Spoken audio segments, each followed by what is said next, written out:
रत्नों का हीरा पुखराज के ढेर लगा दो, बोले जो वक्त निकल गया वो हम खरीद दें, वो नहीं खरीद सकते। समय का कितना बड़ा मूल्य है,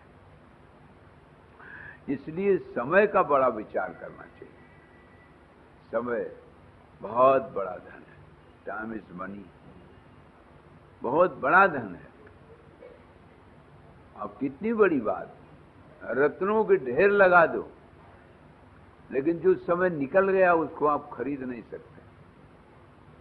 इसलिए ये बात रखना चाहिए कि भाई हम जितना बन सके उतना झूठ न बोलें। सत्य बोलने की प्रतिज्ञा हो जाए तो कहना ही का, पाप न करें पुण्य करें तो फिर कहना ही क्या। किसी को यही तो धर्म है। आप स्वस्थ हैं और दूसरों को भी अस्वस्थ न करें। अपने वाणी से, अपने व्यवहार से, अपने किसी कर्म से आप स्वस्थ रहें, लेकिन दूसरे को अस्वस्थ न करें, तो ये धर्म हो जाएगा। आप होश में रहें, बहुत अच्छा है, ये चिद है। स्वस्थ रहना सत्य है। होश रहें, बेहोश न रहें, लेकिन दूसरे को ठगे नहीं, तो ये चिद हो गया। स्वस्थ रहें और दूसरे को अस्वस्थ न करें, स्वयं होश में रहें और दूसरे को ठगे ना, बेहोश न करें, ये चिद हो गया। और स्वयं प्रसन्न रहें और दूसरे की प्रसन्नता में बाधा न पहुंचाएं, ये आनंद हो गया। ये धर्म है। होता ये अपना तो स्वस्थ रहना चाहते हैं, लेकिन दूसरे को अस्वस्थ कर देना चाहते हैं।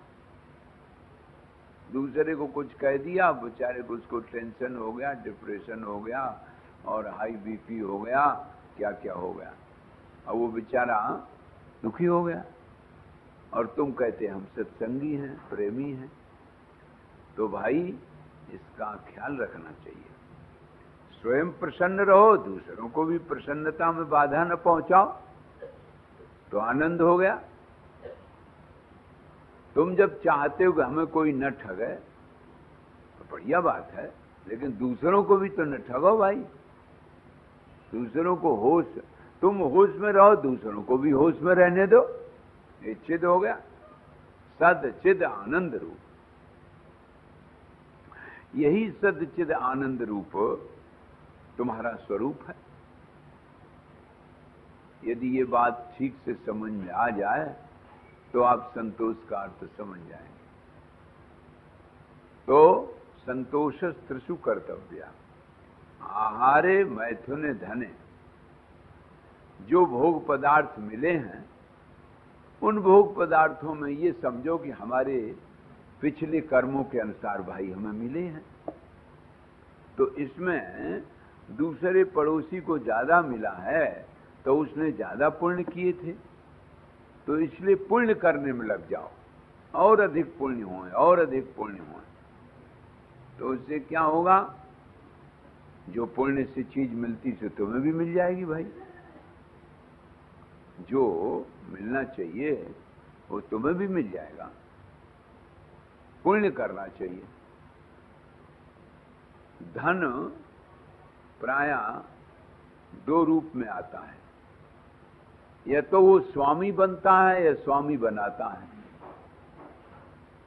शास्त्रकार कहते हैं कि धन छूट जाएगा, ये तो सबको मालूम है, लेकिन छूटने के पहले तब तक दान कर लो तो उसका सदुपयोग हो जाएगा। वो तो जाएगा, उसके पहले ही अगर दान कर लिया जाएगा ना तो व्यवस्था बन जाएगी। तो क्या होगा, तो तुम उसके मालिक बन जाओगे, और नहीं तो वो मालिक बन जाएगा, तुम नौकर बन जाओगे। तो हमेशा ये सोचना चाहिए कि ये जो धन हमें मिला है वो धन के हम स्वामी हैं कि धन ही स्वामी है हमारा। बस ये तो एक बड़ी साधारण बात प्रैक्टिकल जीवन में उतारने की है। रोज जीवन में ये परख हो कि जो भी हमें धन मिला है उस धन के हम स्वामी हैं, हमारे अनुसार है ये, हमारे आर्डर पर, हमारे आदेश पर, हमारी आज्ञा पर है ये। और यदि हम उसके आदेश पर, उसकी आज्ञा पर, उसके पीछे हैं तो हम नौकर हो गए, वो स्वामी हो गया। पूंजीपति भोगी बनते हैं, एक क्लास कवि कहता है, तो जो पूंजीपति हैं वो तो भोगी हो जाते हैं। और बोले निर्धन दानी बनना चाहें, और जो बेचारे निर्धन हैं वो सोचते हैं लाओ चंदा उंदा करके कुछ दान कर लें। कई जगह से मैंने देखा कि वो कई जगह से पैसा इकट्ठा करके कंबल लिया और कंबल ले करके और जा करके बांट दिया। बोले देखो नाम लिख लो, इस प्रकार से ये तुमको मिलता रहेगा। अब वो बेचारा समझता कि यही दे रहा है, होना चाहिए। कर्म का कर्ता न बने तो बंधन में ना आवे, और वो कर्म का कर्ता बनता है। कई बार बड़ी समस्या आ जाती। तो एक विचार बड़ा गंभीर करना चाहिए, और गंभीर ये है कि जब कभी भी सोचो कि जो तुम्हें धन मिला है उसका उद्देश्य क्या है भाई, तो गड़बड़ नहीं होगा, तो भोगी नहीं बन पाएगा। कहते पूंजीपति भोगी बनना चाहें, और जो निर्धन पूंजीपति भोगी बनते हैं और निर्धन दानी बनना चाहें, और निर्बल सेवा को तरसते हैं, बलवान पड़े अलसाते हैं। अरे जो बेचारे कमजोर हैं वो सोचते लो कुछ सेवा बन जाए, तो तुम क्या सेवा कर पाओगे। निर्बल सेवा को तरसते हैं, बलवान पड़े अलसाते हैं। और जिनमें ताकत है वो भी पड़े, अरे कौन झंझट पाले। तो संतोष के लिए ये बात सोचनी चाहिए कि जो भोग पदार्थ मिले हैं मेरे कर्मानुसार मिले हैं, दूसरे को या पड़ोसी को मिले भाई उसके पुण्य के अनुसार मिले, तो हम भी अधिक से अधिक पुण्य करें तो हमें भी वही मिलेगा। ईर्ष्या क्यों करें, ये बात सोचनी चाहिए। हमारे मैथुन भोग में और धन में, तीनों में ये बात सोचनी चाहिए, संतोष करने की बात है। संतोषो नैव कर्तव्य अध्ययने जप दानयो, और तीन में संतोष कभी नहीं करना चाहिए। अध्ययन में तो चलो इतना पढ़ लिया, स्वाध्याय हो गया है, क्या है, उसमें लोग नकल करते हैं, हमने तो इतना कर लिया, उन्होंने तो इतना भी नहीं किया। ये नहीं सोचना चाहिए। अध्ययन तो अधिक से अधिक हो, जितना बन सके, और जब जितना बन सके अधिक से अधिक, और प्रयत्न करो और प्रयत्न करो। देखो भगवती भागीरथी ने पीछे मुड़कर के कहां देखा, पीछे मुड़कर के नहीं देखा कि इतने तो चले आई, गंगोत्री से चली और देखिए कितने पहाड़ों को, चट्टानों को पार किया, और यहां तक ऋषिकेश आ गई, मुजफ्फरनगर, कानपुर और पटना और भागलपुर, इतना बहुत है, बस करें। नहीं नहीं, क्योंकि जब तक हमारा लक्ष्य जो समुद्र है वो नहीं मिल जाएगा तब तक कैसे। गंगा, यही कारण है कि उल्टा और सीधा दोनों मार्ग लक्ष्य है।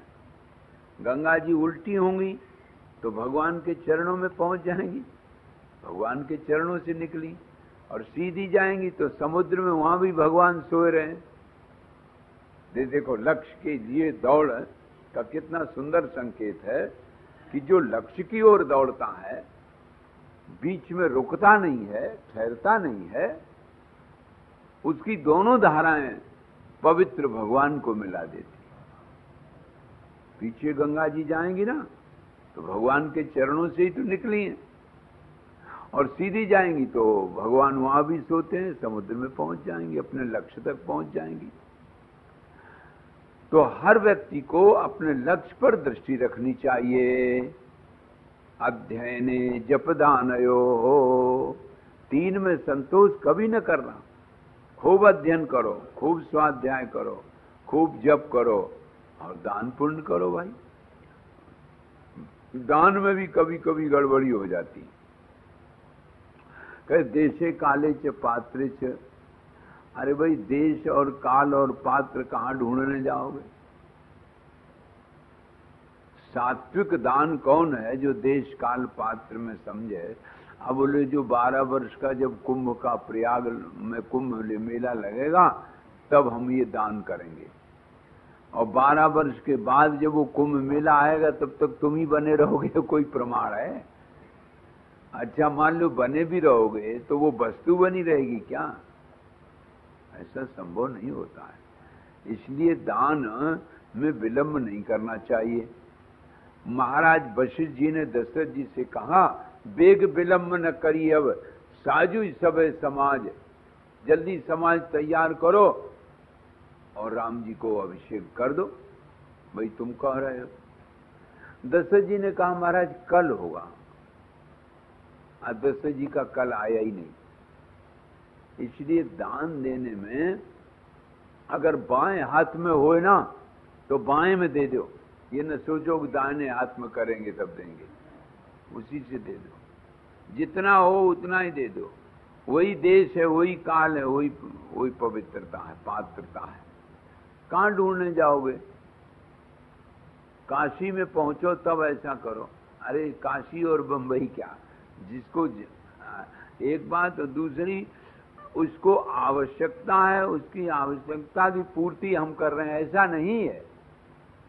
हमको देने का कर्तव्य इसलिए हम कर रहे हैं। इसमें बहुत फर्क है। यही तो बलि के पास जब भगवान गए बामन, तो वहां यही लीला की उन्होंने। यदि देते समय आपके मन में ये बात आ गई कि अरे इसको बहुत गर्ज है, बहुत जरूरत है और हम इसकी जरूरत पूरी कर देंगे, तो दान गड़बड़ा गया। अथवा ये भिखमंगा है, इसके पास कुछ है नहीं और हम धनी हैं इसलिए हम इसको दे दें। बलि ने कहा माम बचो भी समाराध्य लोकानाम एकमीश्वरम। तीनों लोकों का मालिक मैं, और क्या तुम 3 कदम जमीन मांगने आ गए? देखो ये अकड़ है ना, तीनों लोकों का मालिक मैं हूं। अरे संपत्ति तो सब उन्हीं की है। तो भगवान मुस्कुराए, बोले अभी पता चलेगा थोड़ी देर में कि तुम्हारी है कि हमारी है। अबे तुम कहे रहो। और यही धनी लोग चूक जाते हैं, प्राय ऐसा हो जाता है। इसलिए भगवान मुस्कुराते रहे और परिणाम निकला कि उन्होंने नाप ली सब जमीन अपनी। फिर बलि ने कहा कि महाराज ये तो आपकी थी इसलिए आपने अपनी नाप ली, लेकिन हमारी नहीं थी और फिर भी मैं खोपड़ी में सोच रहा था कि मेरी है, तो इस खोपड़ी पे तो पैर धरो। समर्पण कर्ता का तो समर्पण हुआ ही नहीं।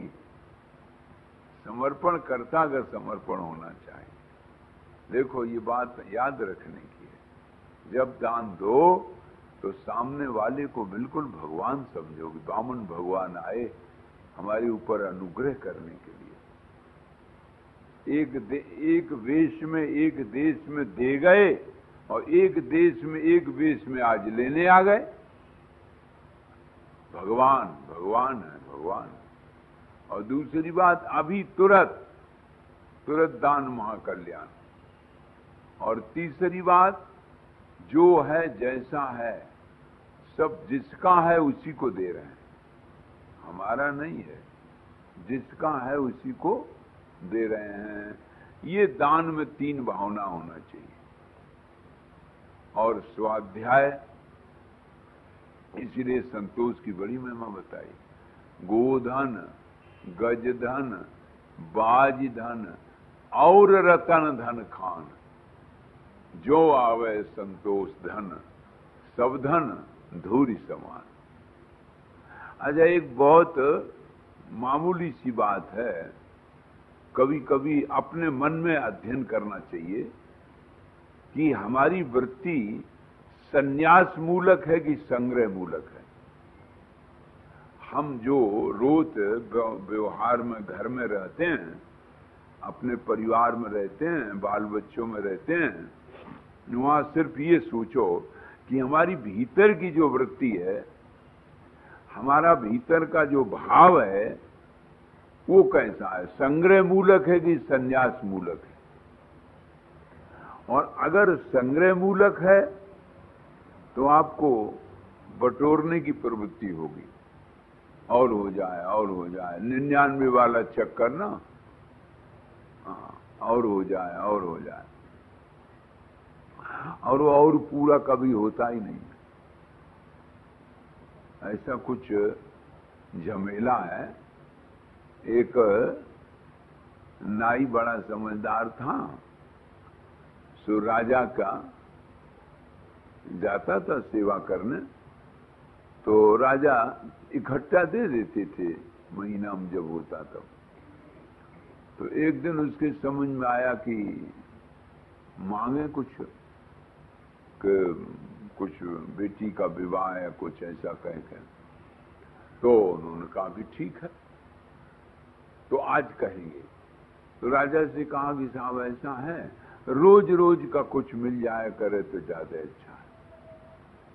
तो राजा ने कहा कि अच्छा, रोज मिल जाएगा। तो उसने एक गिन्नी दे दी, एक गिन्नी दे दी। अब वो उसने जार के घड़ा में डाल दी जाके। दूसरे दिन दूध वो भी दे दी।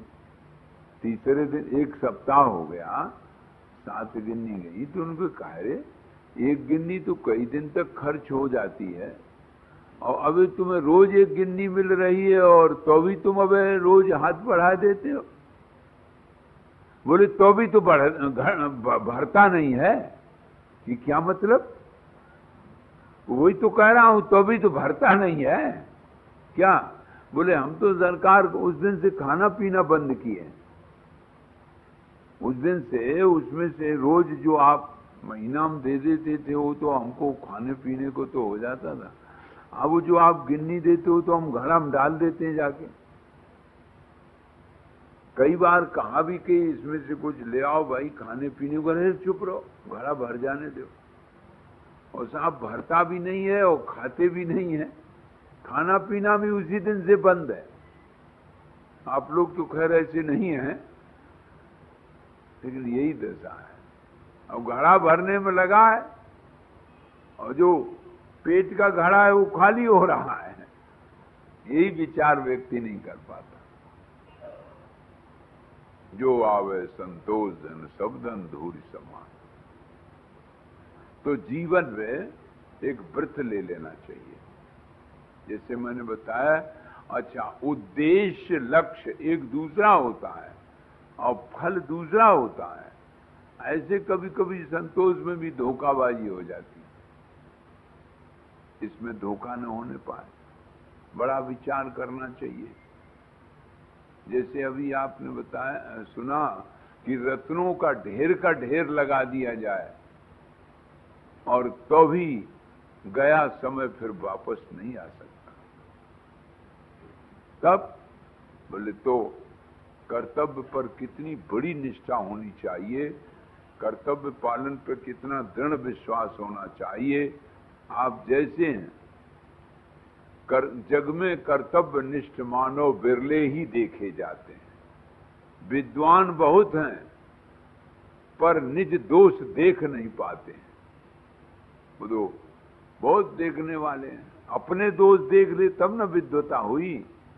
दूसरों के दोष देखने से क्या लगता? अपने दोष देखे तो समझ में आवे भाई विद्वान है। इसलिए ये बात विचार लेना चाहिए। वशिष्ठ जी ने कहा कि तीसरा द्वारपाल संतोष है। जीवन में व्यक्ति को अपने कर्मानुसार बहुत कुछ मिलता है, मिला है, मिलेगा। एक बात अगर मजबूत से पकड़ ले कि कर्तव्य पालन और वर्तमान इतना तो हमारा है, बोलो क्या बताएं? कर्तव्य और ये भूल जाते हो, फिर दोहरा लो, कर्तव्य पालन और वर्तमान मेरा है, और फल और भविष्य ईश्वर का। यदि बात आपको याद रहेगी तो अभी संतोष रहेगा, तो ये भूल जाते हो। कर्तव्य पालन हम करें, ये वर्तमान में रहें, ये तो हमारे हाथ में है, लेकिन हम तो हाथ बढ़ा रहे हैं आगे को। कर्तव्य पालन और वर्तमान हमारा है, सो भाई हम करें। अच्छा, जिस समय आप जो कर रहे हैं वही कर्तव्य है, ये भी मत सोचो। जैसे आप इस समय सुन रहे हैं, लिख रहे हैं, पढ़ रहे हैं, तो उस समय पूरी ताकत उतने में लगा देना चाहिए। सभी इंद्रियां, आंख भी, कान भी, मन भी, सब कुछ उस समय जुट जाए कि आज हमें ये बात सुननी है, क्योंकि ये मेरे काम की है। भाई सुनना या सत्संग तो वो है जो हमारे रोज के व्यवहार में काम आवे। और आज सुन लिया, वाह वाह, बहुत बढ़िया कथा हुई, और उपयोग कुछ न हुआ। आप लोग जितना सुनते हैं, या हम लोग भी उसी में हैं, जितना सुनते हैं या जितना सुनाते हैं, उसमें से अगर 100 अंश का भी अगर उतार लेना तो आगे न सुनने की जरूरत पड़े न सुनाने की जरूरत पड़े। लेकिन हमारा आपका समझौता चल रहा है, समझौता समझ रहे ना? हाँ। बोले आप सुनाए जाओ और हमें समझना नहीं है। अच्छा, और पहले ही दिन अगर समझ जाए तो दोबारा हमें कोई बुलाएगा नहीं, तो हमारी भी रोजी चलती रहती और तुम्हारा भी चलता रहता। ये ऐसा समझौता चल गया। बोले ठीक है, तुम सुनाए रहो और तुम्हारे ऊपर दया करके हमें समझना नहीं है। हाँ, ये तो यही तो है। तो आप लोगों की उदारता तो है ही, खैर ये तो मानना ही पड़ेगा। बहुत उदार है, बहुत उदार है। अच्छा, यहां तक उदार है कि जो सामान दिया जाता उसी में से कई तो वापस कर देते हैं। जब चलने लगे तो वहीं झाड़ झूड़ दे दिया, वो ले लो, आपने इतना दिया, इतना हमारे में से इतना और रख लो। हाँ, ये उदारता ही तो है।